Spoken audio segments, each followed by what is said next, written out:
إذا السماء انفطرت وإذا الكواكب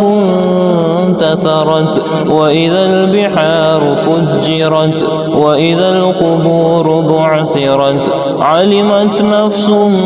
ما قدمت وأخرت يا أيها الإنسان ما غرك بربك الكريم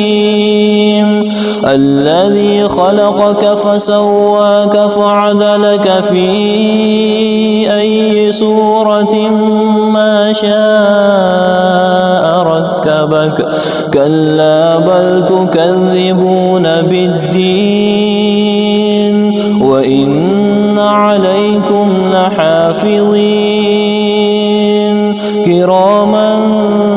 كاتبين يعلمون ما تفعلون إن الأبرار لفي نعيم وإن الفجار لفي جحيم